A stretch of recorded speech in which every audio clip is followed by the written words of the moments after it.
So it's about to start. That should it be it recording now.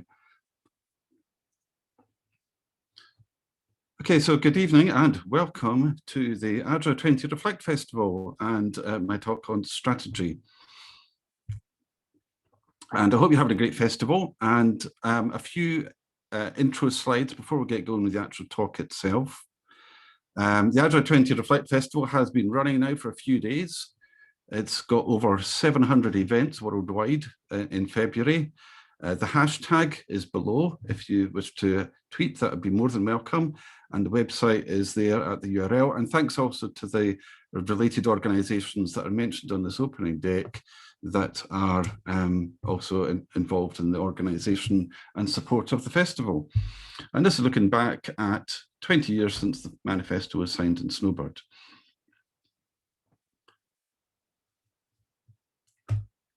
The festival is volunteer organised and run, and thanks to the generous donations, you don't have to donate, but we're always appreciative of people who donate to help the general smooth running of the festival, and the link is there. Very importantly, we want all the events to agree and adhere to our code of conduct so that it is a safe space where people feel welcome and able to share. And if there's anything going on that you feel makes you feel uncomfortable or isn't in line with the code of practice, please refer to the community policy and contact one of the organising people. There are details there as to who to contact if you in any way feel that the event isn't being run in line with our standards, or there's some sort of problem that you wish to report. So these are the key slides so that everybody knows that this is the Agile 20 Reflect Festival and you all have a good time.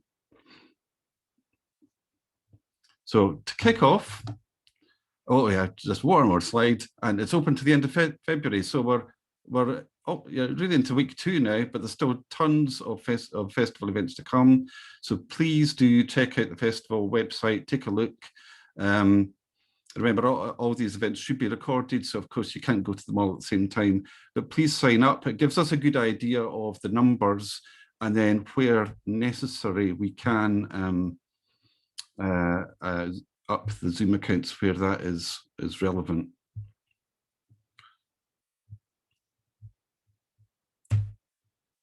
So just to kick off and to keep me straight and to keep us all straight, I will put my timing slides up there as well. So yeah, so this is the talk, Visualizing the Why, Strategies and Roadmaps in Context and Agile Strategy. My name is Craig Coburn, and that's my URL there. I'm on Twitter. I have my own hashtag in addition to the festival one, Strategy Maps. And my name is Coburn, which is the same pronunciation as Alistair, one of the Agile Manifesto co-authors. We are, I think, very distantly related. I'm trying to work out exactly how, but that's the backstory. And I first gave this talk just over a year ago. It's been adapted and refined a few times since then. And of course, I continue to welcome feedback on the talk. If you see me pausing slightly, it's because I'm continuing to admit new people in between slides. So the audience for this particular talk is, well, people who create strategy, review strategy, implement any part of strategy, but basically the gist of this is really it's for everybody, because my thinking is that strategy, if everybody has an interest in it or sees it or participates in it, it's like being interested in customers or quality. The more people have insight into it, the better we have alignment and the better we have feedback from the right people who are closest to the actions. It's not actually just for somebody at the top of the organization. The more people get involved, the better feedback we're going to get and the more participation we're going to get as well. So strategy matters to all of us, and often some of the problems we see in strategy is when it's often created by a smallish number of people with limited insight and they pursue the wrong strategy for too long. So this is the kind of flavor for the talk. I'm going to cover quite a few things. So I thought I'd help you out with a bit of a table of contents to get going. There's 7 key parts to this talk. Now, it does sort of slightly blend into a talk that I'm doing next week on visualization. So I'll introduce that concept as we go so you can see why the two relate to one another. So rather than just your straightforward table of contents there, the table of contents here I've got as a canvas. So there's 7 sections of this talk. They're all color coded, and that will then help you when you see the video. You can then go back to that colored section of the talk quite quickly. So first of all, the story of how this all came about. It was in a gap between contracts. I'm a self-employed Agile coach. Sometimes have gaps between contracts. Went to a couple of interesting talks by Roman Pichler, who talks about product roadmaps. I'll come on to his content in a minute. And also Simon Wardley's mapping. Wardley maps are a really good way to kind of visualize strategy in line with, you know, the visibility to the user and the maturity. And it's great. And I'm not trying to diss either of these methods, but when I was working with a team, they felt that actually having something that showed them where to start first as a timeline was potentially more useful. So what this did is it built on both of those methods and added to them. So I'm not trying to compete. I'm just trying to add to work that's already there.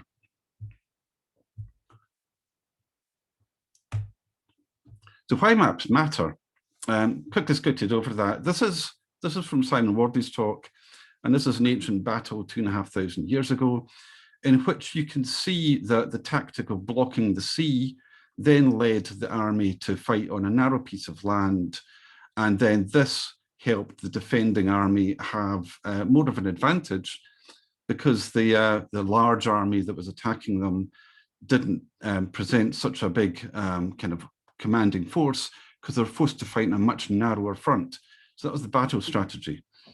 And it made sense. You can see that from the map that apart from the fact that perhaps the Oracle says a dodgy film might be produced about this 2,000 years later, it looks like quite reasonable. It turned out to be a not bad strategy.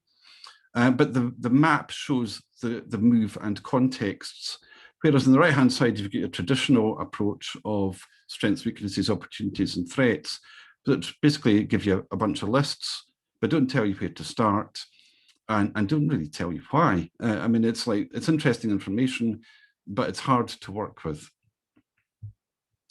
So maps add value. Now, that's from Simon Wardley. And of course, being Scottish, I thought I'd just chuck in my own version of this.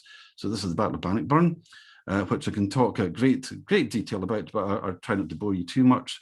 Much more interesting, of course, because in this instance, the Scots won, and they defeated an army that was more than twice their size because they had an effective strategy. So this is an example of how an effective strategy can help you to overcome overwhelming odds or superior odds. And the strategy there is detailed there in 6 points. And this is how the Scots took advantage of knowing the landscape and putting their opponents at a disadvantage, and then causing the opponents to then fight on boggy ground, and then break rank, lose coordination, and flee homeward. Of course, there was no mobile phones in those days, so it was all about, you know, hand signals and everything else. So when they became confused and there was lots of smoke around, then, you know, clearly they couldn't really coordinate. So this is the whole gist of what was going on, is disrupt your enemy, use an effective strategy, and defeat a superior force. Interesting also, this was a 2-day battle, and with a nod to the Agile Reflect Festival, commemorating the Agile Manifesto, it only was 2 days as well. So it's an example of how only in 2 days you can really have significant effect. Strategy isn't just for big things.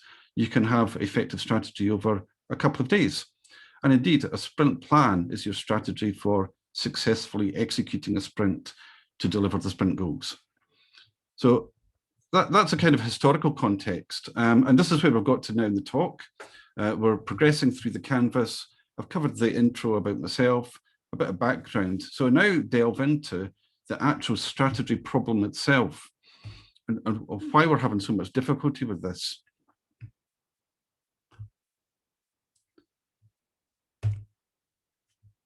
So first of all, when I was in an assignment, I did notice that people didn't use the same language. So when they referred to things like outcomes, they meant different things to different people. So it's important that we actually have an agreed language where the same things mean the same thing. So for the purposes of this talk, that's my vocabulary and that's how I use it. Hopefully it's broadly in line with what you expect, but you can always refer back to this if you get stuck later on. As I say, this talk is recorded, and as well, the slides will be made available too. So, but these are the approaches I use. Strategy is a coherent plan. In other words, it makes sense together. It's not got magic moments, and it's contextual, and it's appropriate to a particular set of circumstances rather than just being copy and pasted from someone else. And it delivers outcomes, which are the things of lasting value in supporting the vision. And your vision is your desired future. Now, it may be that you don't ever realize that desired future. Google has a vision of all the world's information is one click away. It may never realize that, but it sets the direction of what it does and why it does it, and that it moves towards that direction in a meaningful sense, such that its mission, which is the underlying thing to support the vision, is to organize the world's information. I've put here other related terms that you may also hear and how they relate to the terms I use. So vision is realized by outcomes, and the outcomes are delivered by the strategy, and tactics are the sort of things that support the strategy, because there's sometimes more than one way to work, as we will see later. Progress towards those outcomes can be measured by key results. So if you've used a framework like OKRs, that's outcomes and key results, or objectives and key results, sorry. So you can measure how you're doing with this. This is much more of an overarching visualization approach in which other practices and techniques can slot into, and I'll come to them later. But of course, to-do lists are not strategy, and beware cargo cult, which is simply copying what other people do without meaning and purpose. I did also say I would cover, does culture eat strategy for breakfast? The quote here by Peter Drucker, apparently, will just debunk some myths to start with. First of all, I don't think it's neither or. I think that both are necessary. We see agile transformations failing because of a lack of strategy and because of a lack of attention to cultural impacts and bringing people along on the journey. So I think that it's not an either or. You really need both to get maximum success. And also, when I looked at this, Drucker isn't attributable as the source. The quote seems to have been passed down over about a century, changed, and then reverse attributed to him. So this would be an example of cut and paste, right?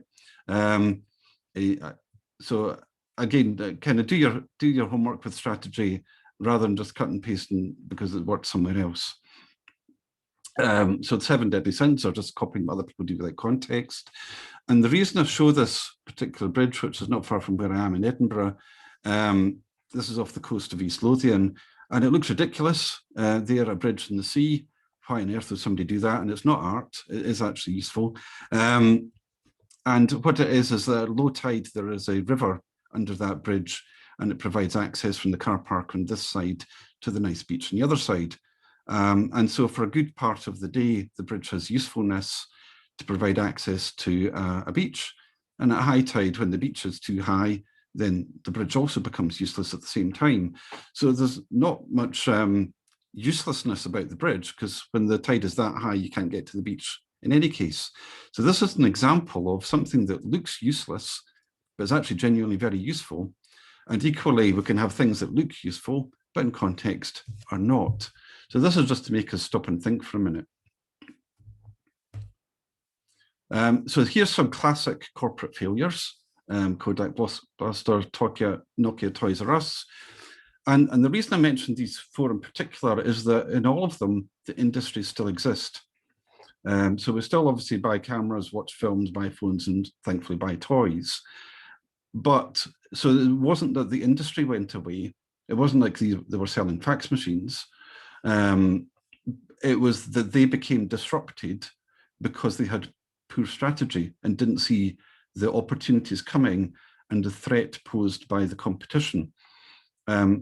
However, I just put in a footnote there because of COVID that actually Nokia made respirators for 60 years before they pivoted into mobile phones. So it was also somewhat ironic. Nokia is actually still in business. They do a lot of back-end systems now for telephony. I will talk a lot about Brexit. Now, of course, Brexit is still slightly an evolving thing. But when I first gave this talk, Brexit was quite evolving and uncertain. And it was the complex mess of Brexit that led me to try and figure out, can we not make a better job of this? Somebody commented it was a bit like waterfall, in which the requirements had changed, but nobody actually wanted it anymore. But I will touch on Brexit and the inspiration for the model I'll show in a minute, using some diagrams. But this is just a bit of the context of how we are perhaps not so good at strategy. There are some data here, which you're welcome to follow the links later, about the importance. 97% of 10,000 executives recognize it is the most critical behavior. And also, this is from the Business Agility Report that comes out every year. This is from 2018. It was the latest report available when I first gave this talk. And again, it's talking about leadership and mindset and unclear, stranging vision I touched on earlier. All these things really matter. And the data is telling us that in the world of Agile, this is not working, right? This is data from people doing Agile, and they're encountering this as a problem. And see there, I put 2018 at the top of the slide. I've now changed it to 2019, and nothing actually changed in a year. Still the same problems. So that's from 2019, and then I did 2020, and it's different. It's still the same problem, right? But this has been signposted for years, and it still remains an issue. So a lack of clear vision, leadership style, mindset, and legacy culture. So clearly we need to maybe shift our thinking on strategy for the Agile age. For more details, I did do a blog post, which you can see there, the link there. And this draws even broadly from things like the version 1 State of Agile survey. This year's is now open, encourage people to fill it out so we get this data. And also just by speaking to consultant groups, coaches, reading the press and going to conferences, there was a broad set of failure patterns around strategy and Agile, which you're welcome to browse at the link below. I won't bore you with too much more of the background detail, but that's the summary of the problem. So this is why it's a problem. So now turning it around and say, so what do we do about that then? So strategy in Agile. Touching on SAFe slightly, I'm not here to either promote or put down SAFe in any way, but SAFe also recognizes that there is a problem here. And this is the quote from Escape Velocity that SAFe uses. Again, it's about executives not being clear about where they're going and why they're going there, and having disagreement and no clear alignment. So, and again, they're quoting there is not good business discipline. However, in comment about SAFe, even though it is now in version 5, it's been out for years, it's deep, and it's aimed at the whole enterprise, you would expect SAFe, more than most methods, to be good at strategy, because it's the one aiming at the whole organization, including the C-suite, about whole organizational change, as well as the depth of content associated with SAFe. However, what does SAFe say about strategy? It just says it's the ability to change quickly. Okay, but that's not quite so forward thinking as perhaps we might like. Although it does point out alignment and transparency are useful. These are quotes, and it also comes up with a picture of dodging between some cones and reflecting on the fact that you need to adapt. So even SAFe, with its depth and maturity, even that does not really cover strategy in any meaningful sense, other than being reactive, which is interestingly because actually I see strategy as being proactive rather than reactive. So I mentioned at the start, I learned a little bit from Roman Pichler, so now bring in his content to show where this came from. So this is his diagram showing how things line up as an organization from his point of view. The company vision should inform the business strategy. The business strategy then informs the product strategy. And equally at the top, the product strategy is informed by the product vision, which helps to deliver the company vision. So there is a relation at the top, and also at the bottom, you see that the vision informs the product strategy, which are typically your sort of long-term goals for the product, which then informs your roadmap, which is your nearer term goals, maybe 6 to 12 months. And then from that roadmap, you then derive a product backlog, so that your product backlog, which is the thing that teams tend to work with, lines up with your roadmap, which is your longer term perspectives, which lines up with your longer term strategy, which helps to deliver the vision. So this all makes sense. There is a kind of way of kind of fitting all these things together here. But now moving on to bring in the Simon Wardley stuff to say, well, yeah, but how do we do this in reality? Now, this quite complex picture here shows the strategy cycle. It is also similar to John Boyd's OODA loop. John Boyd was a fighter pilot with the US Air Force, 1945 to 1975, I think. And again, it's about this kind of understand the landscape, the climate, apply practices, and then use leadership as a kind of like a cycle. Simon Wardley uses this why of purpose called the game, and then why of movement, which is which move. To make this a bit more real, if you talk about chess, right, the why of purpose is why play chess at all? Well, you might like it, you might want to improve your cognitive skills, you might be competitive. That's why of purpose. Why bother at all? And then the why of movement is you're in the middle of a game. Why do I move this piece to there now? That's a context-based decision-making based on what you find before you. So the two parts, the why of purpose and the why of movement. This is it lined up a different way. I appreciate some of these slides are a little bit wordy. That's why that you've got the slides later, but it helps you kind of understand where you would apply each type of thinking in each situation. Now, I will work through an example to make this a bit more real. But what I've noticed is, apart from this, what we observe as missing is the compelling story, the narrative that takes people along, rather than just why. We want to get committed people, we're getting purpose, we want to respect culture, we're getting motivation. And we also are often, when we have strategy PowerPoints and so on, we often admit from that, what do you think our competitors might do and why? So back to those battle maps, we could see what the competitors would do and why. But how many strategies actually show this in a business? What are our competitors going to do? When are they going to do it? Therefore, what do we do first to disrupt them or make it less likely they will succeed? So again, touching on culture and strategy, not mutually exclusive. And of course, half the Agile Manifesto is about people. It's about individuals and customers. So there's two of the four values. So let's not leave people out of the strategy equation. And let's also start using Agile principles of collaboration, transparency, visibility, feedback, and change it, rather than often we see, and I've seen this firsthand, and I've had a lot of feedback from people who have seen this talk, is often it sits on a slide deck with the new CEO and doesn't get changed much for 5 years, and they plod on. And the data I've learned by sometimes I run polls with this is that often strategies are updated maybe every year or two. I'm touching very briefly here on psychology. This is from a psychologist, Steve McLaren-Wallace, who won a national award for excellence in innovation.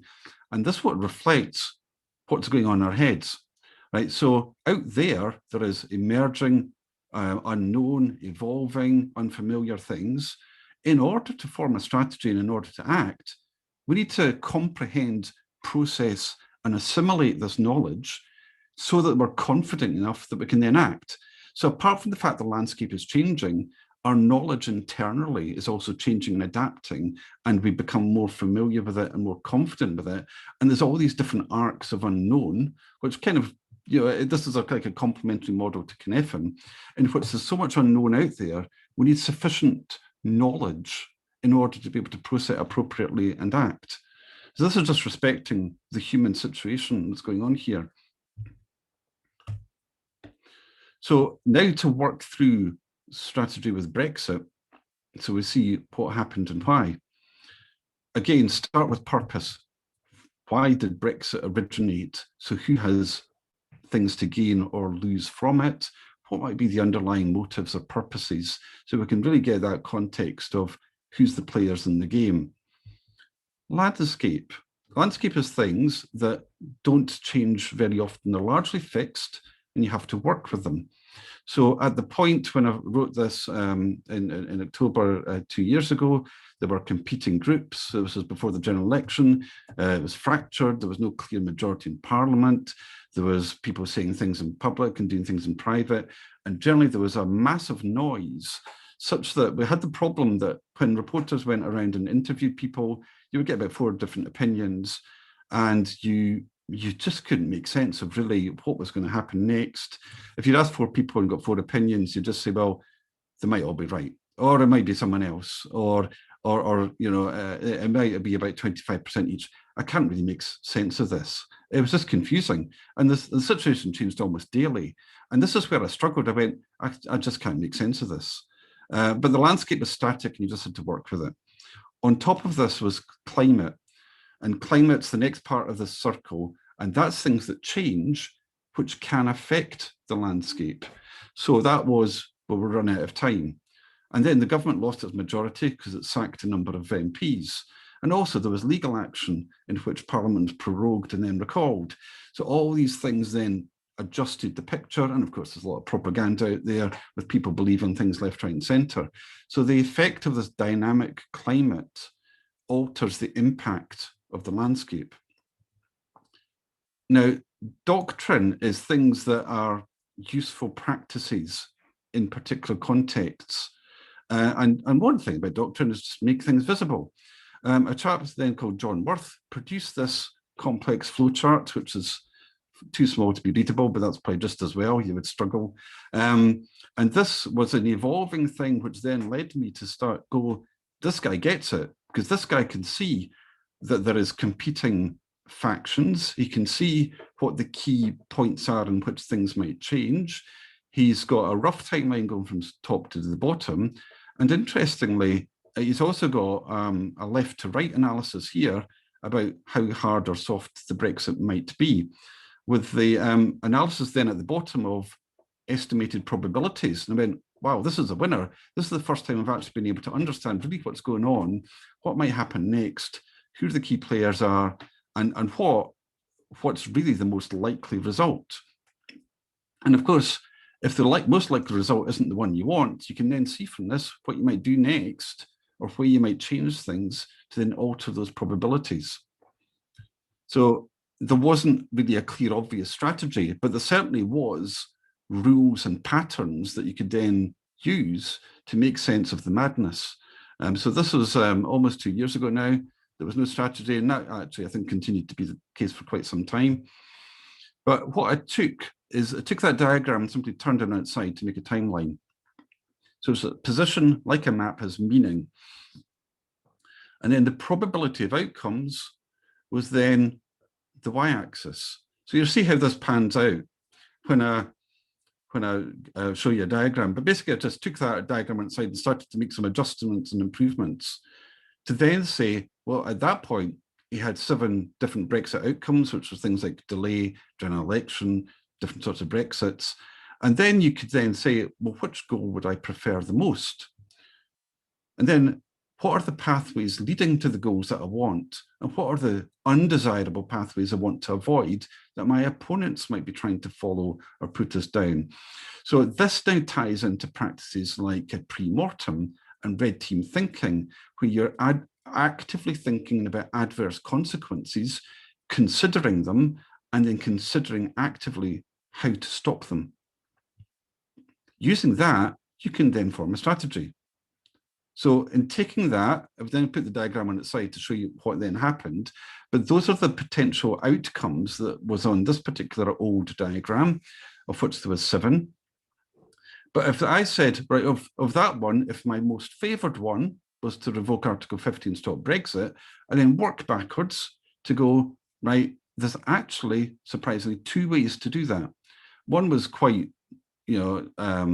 plausible at that point, was get an extension, negotiate a deal. And the other risky one, which is down at the bottom of the diagram, the more risky area, was then to persuade the new leader to go for a people's vote and so on. Now, I won't bore you with all the politics, but the interesting thing out of this is that it actually showed there was 2 ways to achieve the outcome. And of course, you could then do this by forming the strategy for all the other ones to say, and this is what we're going to do, and this is why we're going to do it, because this is the best way of blocking all the other options that are not in line with what we want.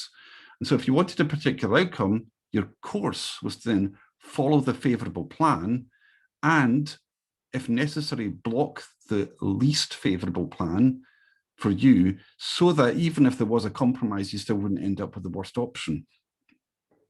Now, the thinking here then was basically these points then become your roadmap. And so you can then look at where you're going in your roadmap to try and shift the odds in your favour to make it more likely your strategy will be successful and your opponent's strategy will be unsuccessful. Crucially, these maps were updated regularly. Therefore, when you get to one of these points in the diagram, things have probably changed. So therefore, you need to reevaluate, update, and adapt. Now, Brexit was changing almost on a daily basis or weekly basis. So clearly, there's a lot of updates needed to these maps. They were published in real time and updated, and they're there as historic record on Twitter. And this is what happened. In business, it might not be that often, but it shows the purpose and the meaning and the value. It shows that by inviting conflicting different opinions, which is often actually what happened to the Agile Manifesto, different people with different perspectives came together and they produced something coherent. Well, this is the same. By inviting people with different perspectives together, something coherent was produced in a visual and transparent way. And of course, if the strategy shows that your preferred outcome is unlikely, then perhaps you need a different strategy. And this is what happened. We had the Liberal Democrats and Labour following a strategy of effectively guess and hope, or just saying, we will win. And it turned out both were wrong. Both lost their leader as a result of a poor strategy. Let's now reflect. These diagrams were published in real time on Twitter during the course of 2019, and each series correctly predicted what would happen next. None of the reporters really got this. Largely the UK press ignored it, but I saw in real time how these were actually working, giving us context, giving us meaning, giving us useful data, and actually able to use Agile practices of transparency, reflection, and openness to actually, so this is what I believe, and this is why. If you disagree with this map, give me feedback, right? It's all in line with Agile. And they were proven to be successful because at each point, they correctly predicted the most likely outcome, and that was the likely outcome that actually happened. And you can follow the links to see the historic data. So I went, this is impressive, it really works. So that is the nature of the solution using Brexit and some of the points that I've covered so far. Now, in terms of how do you take that and apply it really in your own everyday lives with Agile, I've got some simpler examples that are hopefully much less sophisticated than Brexit, thankfully, as to how you can take this forward and apply it yourselves.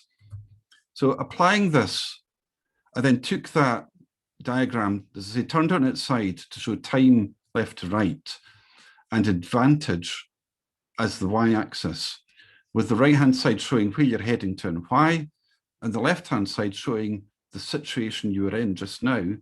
Therefore, that's the situation that you're working with just now. And the 5 parts of the diagram show embedded gains, tactical advantage, neutral, and then the bottom half is the opposite, but for your opponents. So you can see in the diagram where you are. Now, why this matters is that things like tactical advantage correspond to enablers. So that's like, enabler and safe. It's good internal capability that helps your organization. It's only really useful when you deploy it. So an enabler might be DevOps, but you only realize the value of DevOps when you build something with it and push it out the door.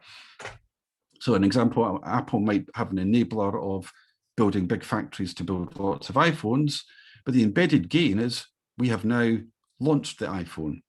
That's embedded because therefore it's then out there, realizes the sales, which is the whole point of having the factory. And of course, you're now able to get cash from that product. That's an embedded gain because it now changes the landscape.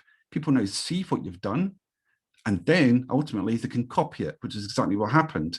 So tactical advantages are useful from an internal point of view to give you capability. The embedded gains are useful from an external point of view to give you cash and changing real things to deliver your vision. But the risk is that as soon as you deliver something, it's no longer a secret and people can copy it. That's actually what happens in business. We'll have a complex adaptive landscape. So when you do something, your competitors are then able to then learn from that and adapt in the same way that Google learned what Yahoo didn't do well and adapted and came up with a superior product.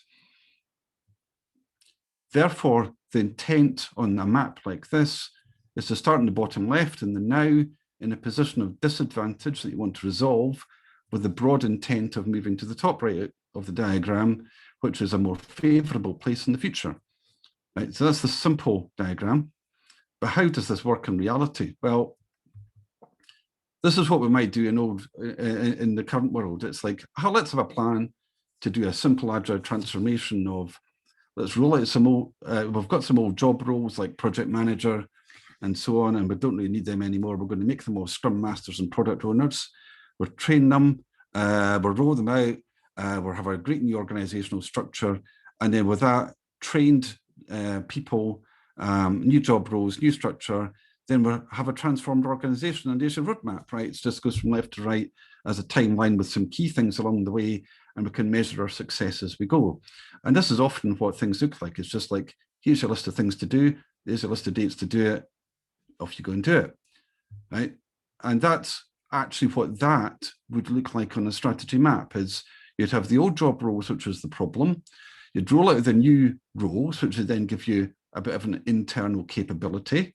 The plan is that then that's old route, you then bank that win, so you then start to use Agile effectively, and then that leads to a goal of having been transformed, right? So that's how that roadmap would then look on a strategy map. However, the reality is actually like this, and this actually was the reality. The new roles were rolled out by email just before Christmas. People weren't properly communicated to. They then thought, hang on a second, I'm now going to have to apply for these jobs. We're dealing with an organization that's looking to remove people and get rid of them. This agile transformation is simply a proxy for cost cutting. Fear and distrust started to settle in about not knowing when the job roles would be rolled out or who would be the next for the chop. And so there was general skepticism of the value of Agile and whether we should really adopt it at all. And then if you pursue that for too long, you get entrenched resistance, and entrenched resistance is even more tricky to move. And this can lead to failure. Now, I talked about some of the failure patterns earlier, and this is an example of not bringing people along in the journey. So you see HR set out with this excessively optimistic strategy. The reality was more like this. And this is actually what happens. You need to account for failure and things going wrong. The reality is probably more like this. At which point you say, well, we've got some old job roles, let's bring in a pilot group, pilot it out. Depending on how that goes, could go one way or the other.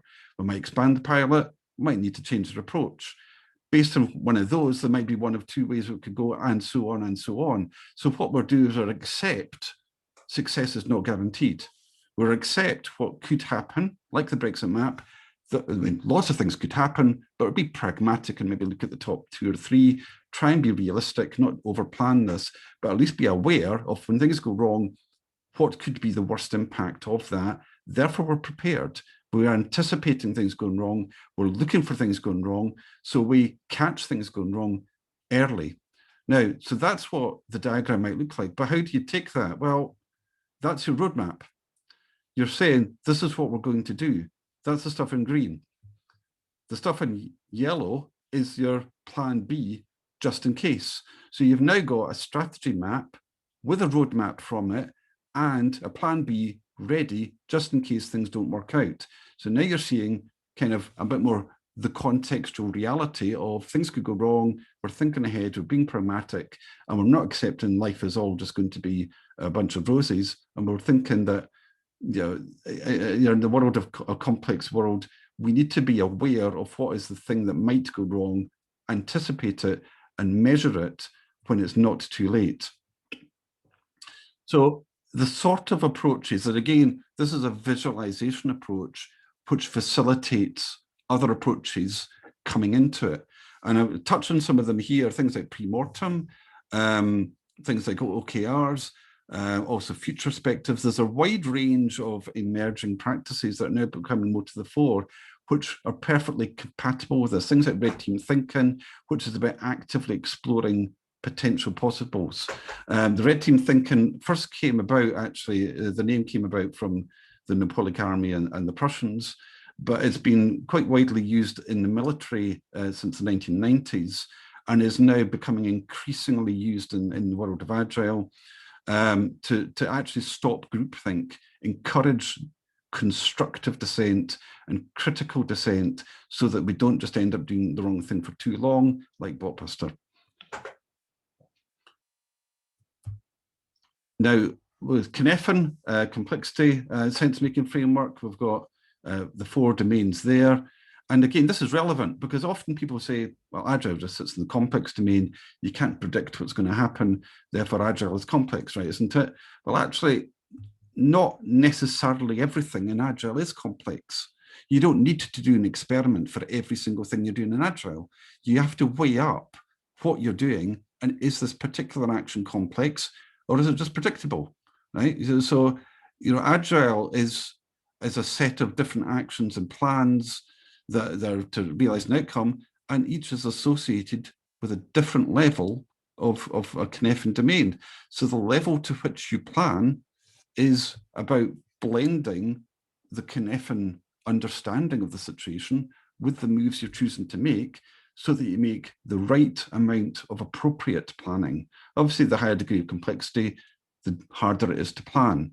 The more you move into complicated space, the easier it is to plan. Depends on how unpredictable you think the actions are. So this is about using Cynefin in context to form the right sort of plan. And as I say, each point on this map, you should then think about that and go, what's the level of predictability here? When we look back at some of those Brexit diagrams, there was only one exit point from each point. So it was kind of consequential.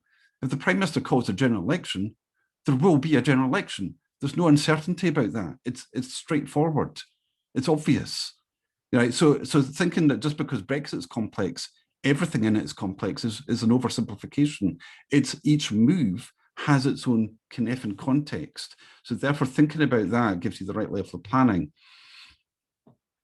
If you Google strategy maps, you may find earlier references. There have been a couple of attempts at this. This is by the originator of the balanced scorecard, emeritus professor at Harvard, was thinking along these lines, but this was sort of 20 years ago. And the balanced scorecard, which he called strategy maps, doesn't really look at tactics or non-linear advantage. Where I say non-linear advantage, that's back to the banking wins and the advantage. So if you think about it like football, just because you're playing in your opponent's half, well, that's an advantage. But scoring a goal is a different sort of advantage altogether. Advantage is not linear. It doesn't just keep going up and up. The advantage of playing in the half is fine, but that's not enough to win you the game. Scoring the goals wins you the game. Those are the banked wins that I talked about earlier. So there is internal tactical advantage and external banked advantage. Therefore, it's not just linear, it's different. That's why I've differentiated the board into 5 sections. I've touched as well, I mentioned red teaming a few times. So when I now research this, there's a blog by Dr. Gary Klein, Invented the Method, and this is about proactively thinking about different risks, mapping them out, seeing the effect of them, The Red Team handbook uses a practice called string of pearls, which when done properly takes weeks, but it's about considering second and third order effects. Somewhat similar to a more in-depth version of my diagram, and it brings out assumptions. So you actively challenge the assumptions and you don't do the wrong thing for too long. So that's some ideas of how to use this proposal and some covering it. So I'll just go over a little bit of recap to explain and kind of help consolidate some of that learning for you. By bringing in now Wardley maps. So touched earlier on Wardley maps. I've used a lot of his theory, but there's been no actual Wardley map or diagram here. The reason is they are very useful, but they tend to just show movement in relation to technical maturity and value stream. So yes, if you've got a Wardley map, it's entirely compatible with this because it shows you what happens in terms of product maturity across time, but it doesn't actually show you what you should do first and why in relation to what your opponents will do next. So it's a different type of map showing a different sort of thing, but you can bring out the sort of broader picture that you then take into a strategy map to show this is what we're doing, this is why we're doing it. And of course, Wardley maps are often related to technical maturity, but strategy is a lot bigger than just technical maturity. So I just see this as a generic way of trying to visualize how the future could unfold through different almost timelines intersecting with one another. So this is just a generic way of visualization. Looks like a Kanban board as a way of visualizing work. But a Kanban board doesn't tell you what's going to happen next. It just helps you to plan the work in progress. Simon Wardley gives a keynote speech called Crossing the River by Feeling the Stones, which is a quote from Deng Xiaoping.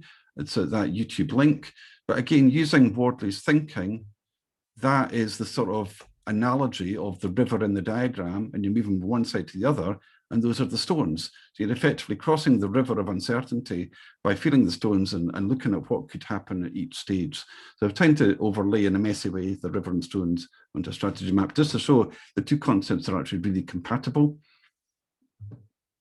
And to bring it all together, I see that really there's three key parts here.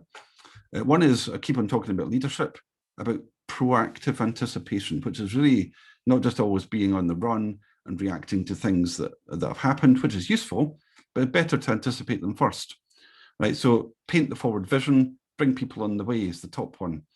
Agility is understanding and responding to complexity and having the feedback and low cost of change. And on the bottom right, say lean, so some of the things were predictable in Brexit with a high degree of certainty. Prime Minister calls an election, therefore there will be one, right? That's just straightforward. So don't forget the fact that in our world, sometimes things are simply straightforward. So think about practices like elimination of waste and flow, and the three things all then come together. There's a set of related practices here that can support you. Again, talked about the to-do lists and just having sufficient planning, but also just agile practices here about make it visible, review and reflect, get feedback.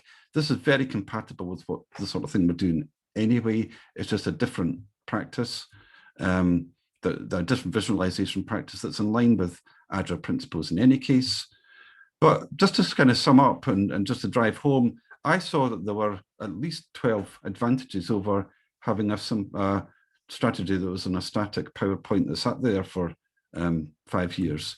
And that's some of the things. Now, even if not all 12 is relevant to you, even if some of them is relevant, then you've probably got a better position than you had before.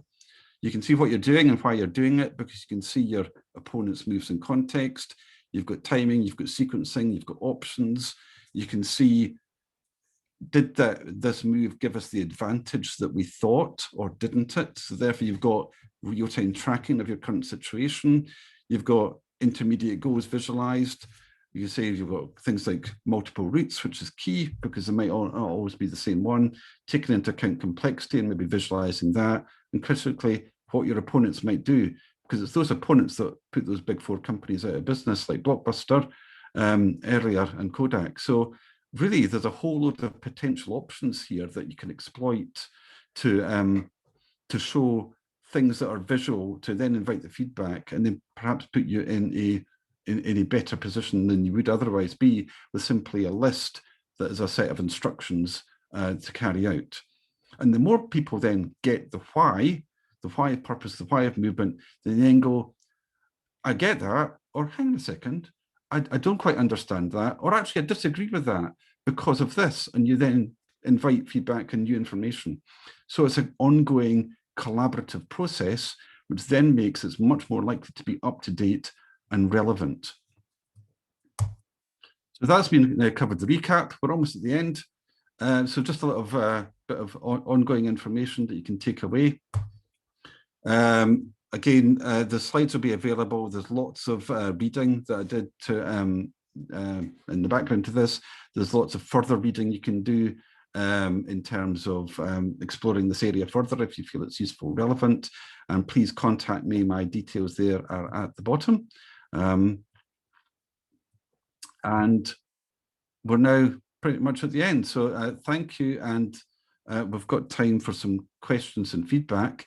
But to help you along the way, just before we get to that point, I have a Menti feedback score. So please take a picture of that. It'll be open for about another day or so. You don't have to do it just now if you don't want to, but take a picture of that on your phone. Go to the URL. I'm keen to get feedback on how you thought this went, because I always want to learn, improve, and also take in content that you feel is relevant. So by all means, please fill out the survey and give me feedback. And just while I've got time for questions, I'll leave that on the board with the Menti code so that you've then got the talk in front of you as a page, and I'm open to questions.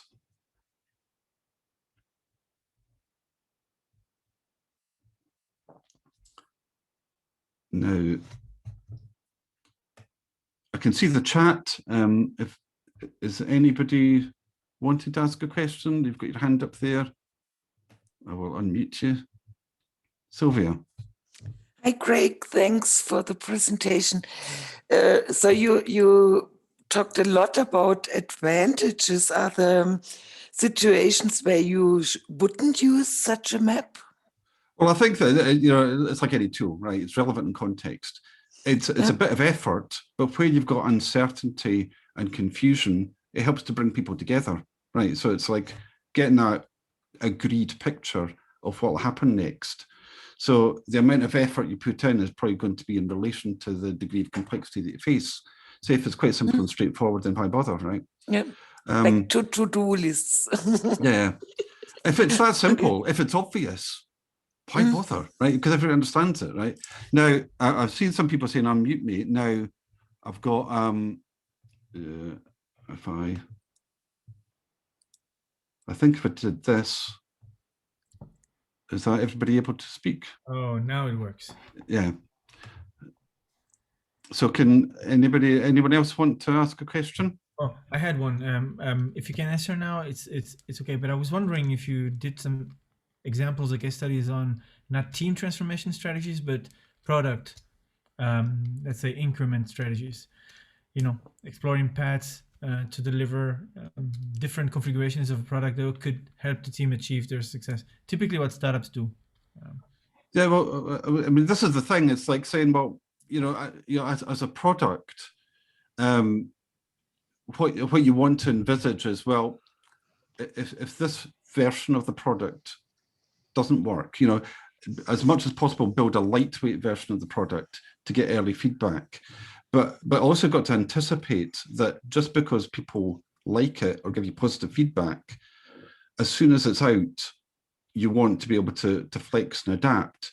So the product strategy should incorporate options, perhaps in the near term, but perhaps also in the longer term. I mean, I see a lot of this thinking at Tesla, where they are designing factories with options by building the factory around the team as the team is working.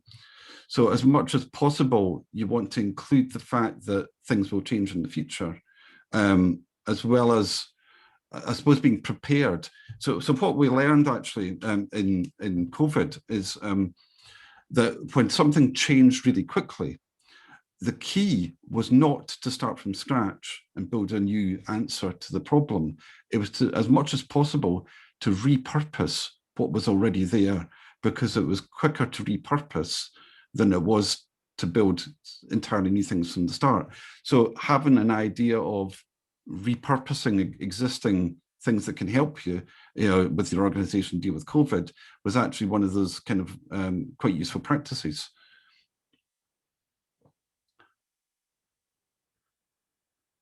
I mean, I've used this a little bit more in the banking sector to deal with, bringing teams in alignment rather than building a product that goes out the door. But I'm always aware of the fact that people just get really narrowly focused on the product goals and doing it a particular way without banking in the fact that if this changes in the future, what's the cost of changing to something else? How repurposable is it? I'm just seeing people haven't.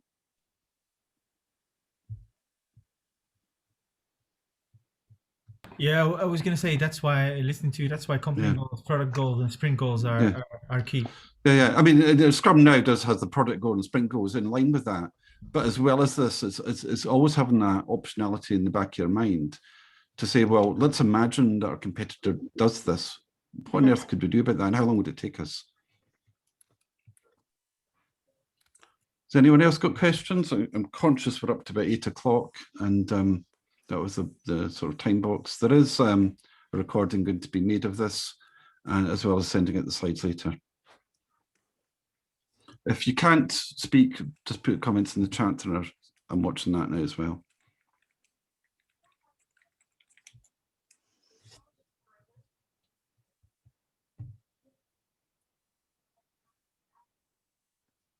No, well, thank you for watching, and I'm really grateful for for your attendance tonight, and I hope you enjoy the rest of the festival.